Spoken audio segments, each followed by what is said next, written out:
তাহলে প্রথমে আমরা ব্রাউজার ওপেন করে নিয়ে জিও সার্ভার ওপেন করে নেব। এই জন্য লিখতে হবে লোকাল হোস্ট কোলন দিয়ে 8080/জিও সার্ভার। এই লিঙ্কটা ক্লিক করে নিচ্ছি। তাহলে জিও সার্ভার যে সফটওয়্যারের যে উইন্ডো সেটা খুলে গেল। এরপর আমরা এখানে আমাদের ইউজার আইডি এবং পাসওয়ার্ড দিয়ে দেব, দিয়ে লগ ইন করে নেব।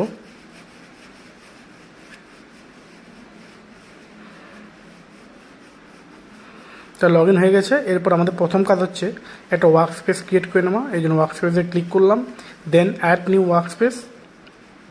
দেন আমরা এখানে একটা নাম দিয়ে দেব। আমরা আমাদের ইচ্ছা মতো একটা নাম এখানে প্রোভাইড করব। এখানে একটা রিনেম করে দিচ্ছি, এখানে দিলাম পাবলিশ ভেক্টর।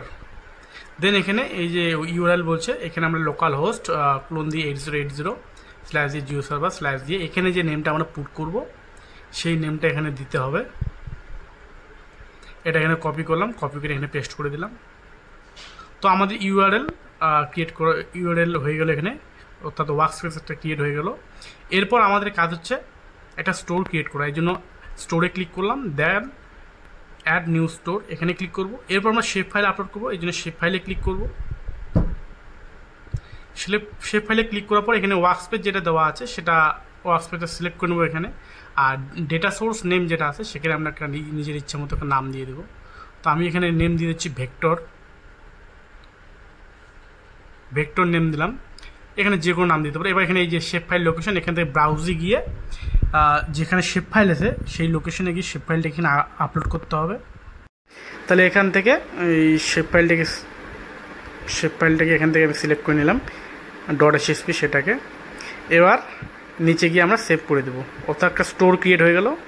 এরপর এই অপশানটা আসবে, হ্যাঁ, নিউ লেয়ার। এখানে গিয়ে আমরা এই অ্যাকশনের নিচে যে পাবলিশ লেখা আছে সেটা পাবলিশে ক্লিক করব। দেন নিচে চলে যাব। এখান থেকে আমাদের নিচে চলে গিয়ে নিচে এই দুটো অপশানে ক্লিক করতে হবে, complete from data, complete from bound. Then নিচে যাব, সেভ করে দেবো এটাকে। আমরা স্টাইল অ্যাড করে নেবো, স্টাইলে ক্লিক করব। দেন এরপরে হচ্ছে আমরা ক্লিক করব অ্যাড এ নিউ স্টাইল। এবার এখানে আমরা যে কোনো একটা নাম দিয়ে দেব। এবার নিচে ওয়ার্ক স্পেসটা সিলেক্ট করে দিতে হবে কোন ওয়ার্ক স্পেসের আন্ডারে আমরা কাজটা করব। এবার এখানে মনে রাখতে হবে এখানে যে ফাইলটা আমরা আপলোড করবো সেটা SLD ফরম্যাটে ফাইলটা হবে। নিচে জেনারেটেড ডিফল্ট স্টাইল, এখানে গিয়ে আমরা পলিগন সিলেক্ট করব, কারণ পলিগন আপলোড করব আমরা এখানে। দেন এবার আমাদের যদি কোনো SLD ফরম্যাটের ফাইল না থাকে সেটাকে QGS-এ কী করে করতে হবে SLD ফরম্যাট সেটা আমি দেখিয়ে দিচ্ছি। এই জন্য QGS সফটওয়্যার অন করে নেব এবং যেই শেপ ফাইলটা ওখানে আপলোড করেছি সেই শেপ ফাইলটা এখানে আপলোড করতে হবে। তার এখানে QGS ওপেন হয়ে গেল। এবার আমরা সেই শেপ ফাইলটা অ্যাড করে নিচ্ছি এখানে। লেয়ার, অ্যাড লেয়ার, দেন ভেক্টর লেয়ার। এবার এখান থেকে 3 ডটে চলে যাব, সেখান থেকে যেই শেপ ফাইলটা এখন আপলোড করেছি সেটাই এখানে আপলোড করে নেব। এটা আপলোড করে নিলাম, ওপেন, অ্যাড, ক্লোজ।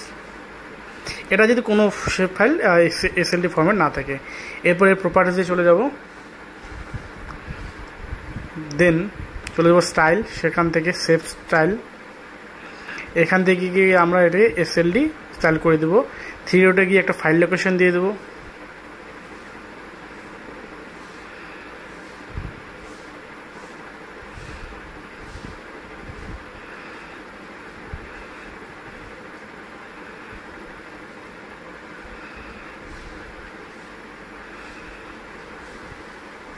এখানে আমি এটাকে রিনেম করে দিচ্ছি,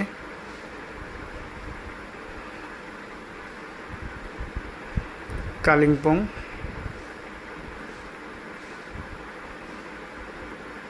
দেন সেভ, দেন ওকে। এখানে অ্যাপ্লাই, দেন ওকে। অর্থাৎ আমার এই শেপ ফাইলটা SLD ফরম্যাটে সেভ হয়ে গেল। এবার আমরা আবার সেই জিও সার্ভারে চলে যাব। সেখান থেকে এই যে আপলোড অপশান আছে এখানে ক্লিক করব, চুজ ফাইল।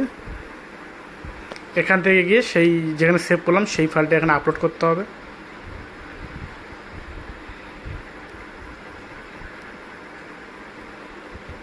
এই SLD ওপেন করলাম, দেন আপলোডে ক্লিক করতে হবে।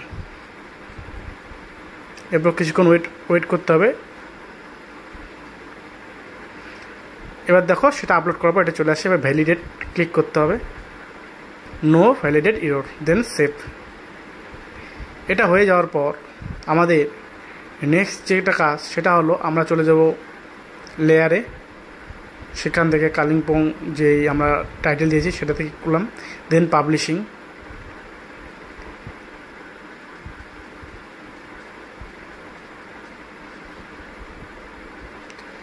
দেন এখান থেকে আমরা ডিফল্ট স্টাইল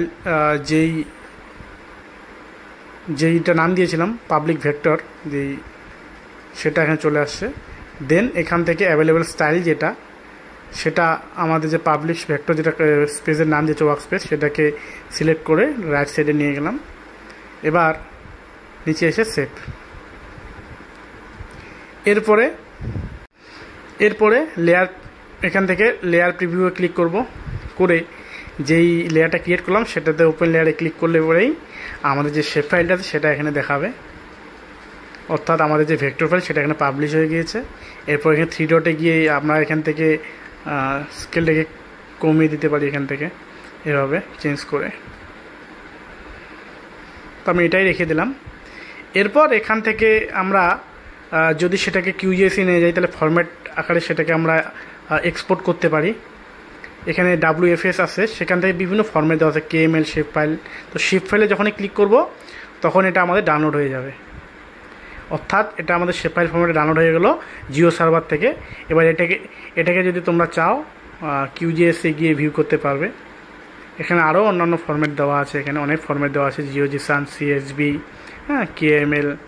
এখান থেকে যে কোনো একটা ফরম্যাট তোমরা নিয়ে, যেমন গুগল আর্থের ক্ষেত্রে আমরা KML নেব, সেভাবে এখান থেকে আমরা যে কোনো ফরম্যাট নিয়ে নেব। নিয়ে তোমরা যদি চাও সেটাকে ভিউ করতে, যেমন আমি এখান থেকে KML নিয়ে নিলাম। এবার এই KML ফোল্ডারটা আমি গুগল আর্থে গিয়ে দেখব ঠিকমতো আসছে কি না। আমি এটাকে মিনিমাইজ করে গুগল আর্থে গেলাম, গুগল আর্থ সার্চ করবো। এখান থেকে গুগল আর্থ পুরো যেটা সেটাকে এখান থেকে অন করে নেব, নিয়ে ওই যে KML যেটা আমি ওখান থেকে এক্সপোর্ট করলাম জিও সার্ভার থেকে, সেটা এখানে আপলোড করব।